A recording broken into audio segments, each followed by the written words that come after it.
pleasure to meet you both. Congrats on the film. Obviously, you've both been working with massive American productions. Is it nice to kind of come back home, do something that's, it's not just shot in England, it actually involves Britishness with the cast, I'm assuming crew, and with the story as well? Yeah, it's great. I mean, it really feels like London is a character in this film, and I think the locations are so authentic.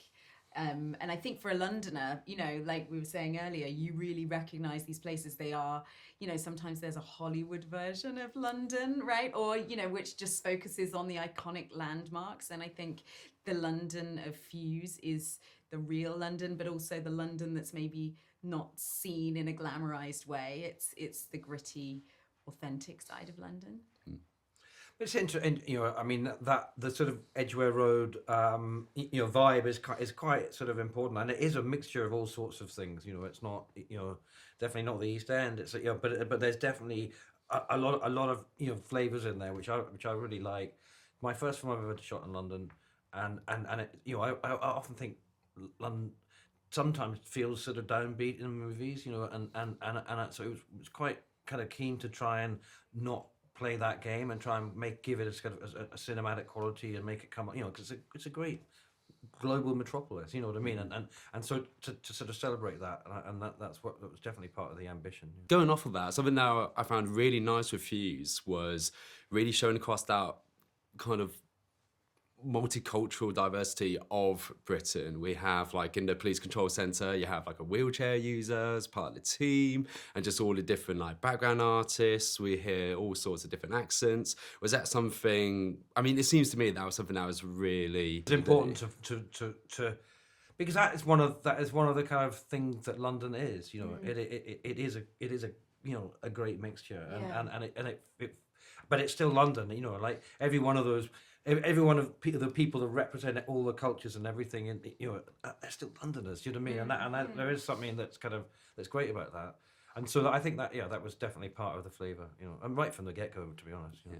Talking about the film itself, I almost found it quite hard to come up with the questions for the interview today because there's so many plot twists happening, left, right, and centre. Don't want to obviously spoil anything, Keeps but you guessing for sure. Yeah. Absolutely. What was that initial reaction after reading the script? Well, I mean, for me, I really was drawn into it, and it sort of flipped on its head, my expectations of the film, and I love to be surprised, and as I say, without spoiling too much, but I just felt like everybody, the pace of the script, and you're in this, following this sort of cat and mouse game really with my character, and the sort of the thieves, if you like, of the show, but it almost doesn't present itself as a heist initially, and I think that's part of the fun for the audience to discover.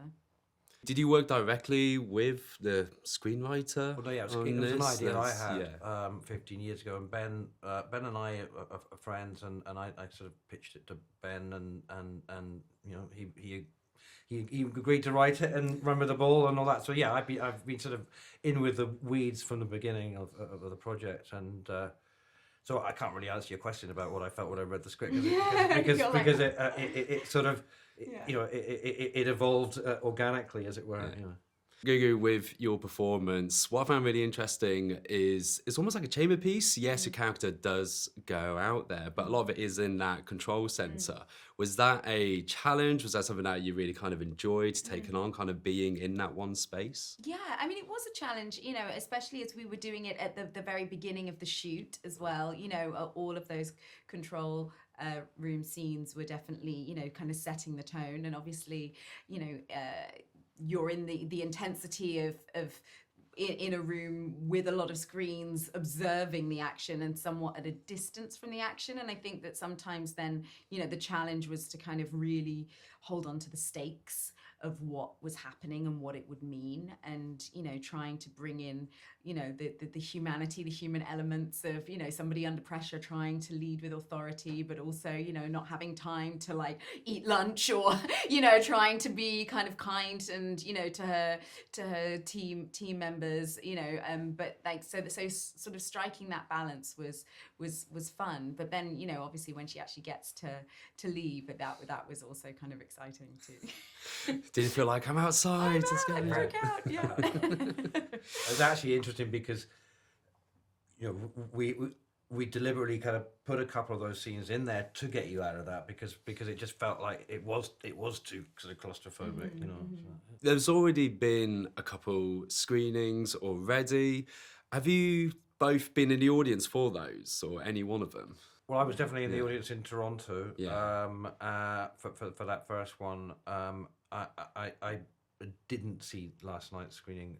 I watched the first 10 minutes, and I screened the film in Bulgaria last week, and I watched I thought I was going to watch the first 10 minutes, and then about an hour went by, and you know, so which is kind of fun. I was like, I don't quite want to leave yet. Yeah. But, yeah. Well, I did watch it with Yeah. so I've watched it with a film festival audience. I don't know it's different to a London audience, I think, and it was really fun. I think because London really is a character in this film, and it's, you know, all the locations here. It was a real treat to watch it with a London audience. I mean, the reason why I ask is, I imagine for you two, do you find yourself not necessarily watching the screen, but watching other people watching the film? Because after all the plot twists and everything happening, I imagine it's probably a lot of fun seeing everybody react to all of that. You know, I invited some friends of mine who are in the police force at different you know, levels, and so the joy for me was watching them watch the film and talking to them about it afterwards. Yeah. And did they give it the seal of approval? Yeah, they did. Very They really, good. really Yeah. loved it. They really enjoyed it. Yeah. We've got Fuze, we've had Relay year before as well. You're a busy man. And Yeah, did these two back to back. Right. You know, there's nothing else in the pipeline for a year or two. So, yeah. deserved a break. Yeah. But with both Relay and Fuze, it feels like we're harking back to these kind of like genre films from like the 80s, 90s and the noughties. Is this something that we feel like we're missing? Like, it really does feel like to me that we see a lot of these kind of lean, mean genre flicks, hour and a half, you're going on a ride. Do we need to see more of these types of films? I mean, I gravitate towards them in general because I like them, but and it is interesting that maybe you know, I haven't really computed that maybe they're few and far between nowadays, but you know, you know, so I definitely feel, you know, a pull, you know, so yeah. Well, it really grabs your attention, I think, this film. You know, you're on the edge of your seat. It's so fast-paced. And I think that, you know, in this sort of time that we're in, like, there's so many distractions in life. You know, it's actually a relief to be in something that really holds you. So I appreciate that as a viewer. As a final question, what's the one thing you want audiences to take away from watching Fuze? I personally would like the audience to just feel like they've had a very happy, enjoyable, interesting, and kind of electric ride. You know, and that's kind of what the intention of it was. Something kind of almost a pure cinematic experience, and then it's over, and it you know, we sort of. Joking, I'm delighted that we managed to get the clash on the end of the thing, but we jokingly said, myself and the editor said, we're doing a heist movie as performed by the Ramones. You know? It was like, you know, and it was, you know, so we were editing really, really fast, and you know, like kind of you know, whittling it down. So it was like this sort of almost constant kind of you know, kinetic motion all the way through the film, and that was kind of, you know, that was the intention. Well, I think that's all the time I have. Thank you both so much for your time. And again, congrats on the film and enjoy the rest of your drinks. Thank you.